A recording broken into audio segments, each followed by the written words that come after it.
What's up, Nick? How are you? I'm good. How you doing? I'm good, man. So, can you explain to me what this entire process from start to fight night has been like for you? Just hardcore training. Wake up in the morning, 6 a.m. or 5 a.m. Get to running at 6, running 6 miles. Go home, chill for a little bit, eat breakfast, chill with my family, and then back to training again at 5 or 6 o'clock at p.m. until like 8. And it's just been 2 days since July. So it's just hardcore training, man, studying, watching film, lots of sparring, just hitting the mitts, just getting after it and just learning as much as I can. I know you're new to this sport, and obviously we'll get to your athletic career previously. But it's boxing training is hard. Like, it's hard work. Have you found it, especially at the beginning where you're kind of fresh to it and still learning, and you can get in those spars and get clipped a little bit, and it's a bit rough for your ego sometimes. Have you found it a challenging experience? Have you found it easy? It's definitely a challenging experience, and it's very, very humbling as well, because coming from me playing, 3 sports my whole life, growing up as a kid from Seattle, Washington. I played everything, always training, and I don't think I've ever done anything training as hard as I did for boxing and anything. It's been unbelievable. But for me, I love a good challenge. I love something that pushes me, that drives me, and boxing does that. And a couple times I woke up like, man, is this something I really want to do? But part of me wants to show kids and show the youth and show people that don't believe that you got fight in you, that you can do anything you put your mind to, you can do. And that's something that I want to do. I want to do for kids that don't believe in themselves, that don't believe that they can take that extra step and move forward, and hopefully I can be that inspiration to them. Was there a moment in training, maybe after a sparring session, where you thought, okay, I've got this now, like it's starting to click for me, or has it just been every day a new learning experience? Every day is always a new learning experience, but I take my hat off to my team, man, my coaches, my trainers. They do a hell of a job of pushing me and training me. My coach Paco, when I spar against him, he's so fast and so smart, and it's like, he just reminds me, of how hard I want to continue to work, because like looking at him in his profession, his sport, he's so dominant, so good in boxing, and then me in basketball, and it's like he's telling me, like, just with hard work and and with your grit, you can do it. And he's pushed me so much, and I think it all to my team for pushing me, getting me this far. Let's talk about your opponent, Jake Paul. I think it's fair to describe him as a divisive character amongst fans. Do you have a lot of people getting in touch with you, being like, you have to beat this guy, you have to get him? Have you had any of that? Everybody's been texting me. He's it's been fun. Just hearing what all the people, all my friends and family's been saying, and then everybody on social media, and everybody has their 2 cents on what they want to say. So tomorrow will be the day, and I can't wait. Looking forward to it. Obviously, coming into this, you knew he was going to talk trash. So knowing that coming in, I would assume it's a little bit easier to take what he's going to say. So have you kind of enjoyed it? Have you kind of? You gotta imagine, I played basketball with some of the best athletes in the world. Kevin Garnett was a teammate. I've been, he talks the biggest trash. Gary Payton, I've been around the best trash talkers. So what Jake has to say means absolutely nothing to me. Would you describe his trash talk as not great? It's terrible. It's terrible. But it is what it is. He has to do something, and if that's his thing, then so be it. I don't knock it. Everybody has their thing. But for me, I'm from the show me state, so he's gonna have to show me Saturday. So, do you think he's in over his head with you? Do you think he thought? Do you think he's just basically so arrogant that he thought, well, this is easy? He'll be surprised. That's all I'm gonna say. He'll be surprised. You guys will all be surprised, just on the work that I put into this. I really want to showcase what I can do and what my team stands for. And God has got me so far in life, man. And it's like, why stop now? So I'm just here to show the world the blessings that God gave me, and I want to show the world what I do with them. Cool. Congratulations. Look forward to it. Thank you, man. How you doing? Good. So why boxing? Can you take us through the timeline of how you came to this place from finishing up at the NBA and getting to the point where now you're going to fight on a Mike Tyson undercard? I mean, honestly, it's an honor, first and foremost. So I want to thank Driller. I want to thank Mike Tyson, Roy Jones, everybody for that. They even allowed me to be here to be able to do something so special. So, I mean, I don't know how, but I'm here. For me, I just want respect.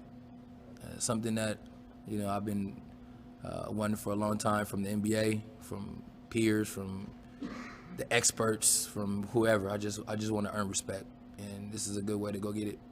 When you were with the Clippers for that 10-day contract across the street 5 years ago, could you have ever imagined that you'd be a professional boxer 5 years later? Nah, not at all. I mean, if you'd have told me this 5 years ago, I'd have been like, yeah, right. It's like, yo, you're about to be on the undercard, Mike Tyson, Roy Jones. Like, I'd have been like, yeah, okay, yeah, what are you smoking? But I mean, it's a blessing, honestly, man. It's so cool. I mean, it's a great opportunity, and not too many people get this, type of opportunity, and you just got to make the best of it. God puts you in, certain situation for a reason, and this is why I'm here to see what that reason is for. How did you adapt to the difference between training in a team sport where you're always around other guys, always have other people to push you, to getting into boxing where it's an individual sport? Did you feel like you had to have a good team around you because you're used to being a team athlete? I think it is a team sport. It's just when you go into battle by yourself, when you're in the ring, it's just you, but it's like all the stuff that your team taught you, you just take that with you. I mean, same thing in basketball, like the training that you put into, being by yourself.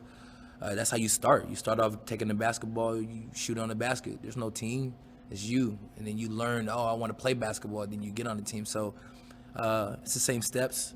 I got a great team, great foundation. I mean, for me, I think I'm a fast learner. I'm a great listener. And then on top of that, I love to have fun. I love a challenge. And this is definitely probably the biggest challenge in my life. And, this is why I'm here. How different is your body now compared to when you were in the NBA? You have different physical needs as a boxer. What have you done? What have you added? What have you subtracted? I mean, added knowledge. I would say that's what I definitely added. Something I gave up. I mean, just gave up eating meat. Just trying a healthy life. At 36, I want to be in the best shape of my life, which I think I am. I think boxing helped me out tremendously and getting in great shape. I think I'm in better shape than I was when I was 21. Playing professional basketball. So, and that's, for me, that's kind of scary because it's like, wow, like, I feel like I'm aging in reverse. I'm getting younger. And it feels that way from the way I've been eating, from the way I've been training.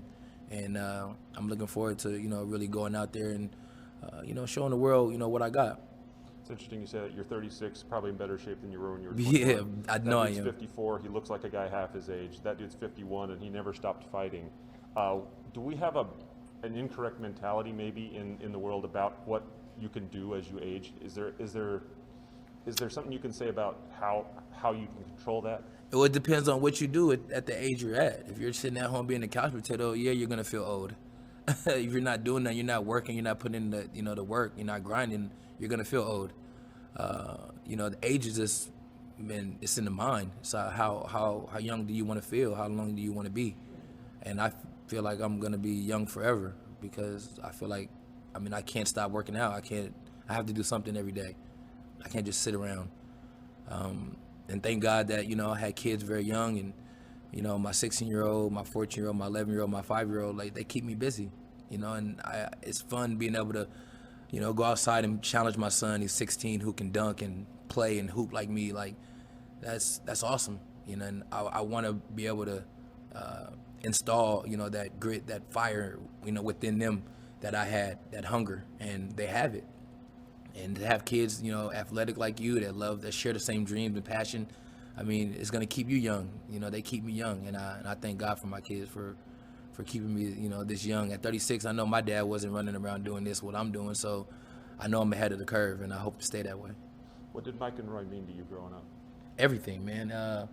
It's funny, I shared a story. I seen Roy's team out earlier, and when I was with the Knicks, he came and practiced with the Knicks with us, like a full practice. And it was like one before his fight early in his career. And it was pretty cool. Like, you know, as 21-year-old, you know, rookie, 21, I was young, and I was like, yo, like I was freaking out. I was like, bro, Roy Jones is really at our practice, like hooping with us. You know, I called my brother, called my friends back home, and I was like, one of the highlights of my life, you know, to be able to, you know, rub shoulders and hoop with somebody that, you know, you looked up to, boxing, and one of my favorite boxers. And then Mike Tyson, I mean, me and my dad used to sit back and watch, you know, a lot of his 30-second bouts. He used to knock people out so early, so fast. Like, you go to the kitchen, get popcorn, come back, the fight's over. So just to be, you know, in these guys' presence, man, it's very humbling. It's an honor, and it's magical. You can feel it. You can feel it in the atmosphere in the room. The energy is electric, and I love it. Is your dad a big boxing guy? Oh yeah, big time, man. Muhammad Ali, just everybody. You know, Smoking Joe. Sugar Ray, everybody. He loves everybody, and cool. It's pretty cool that, you know, I get to kind of fulfill a dream of my dad's by, you know, doing something so special. Cool. Thanks, man. Appreciate Yep. It.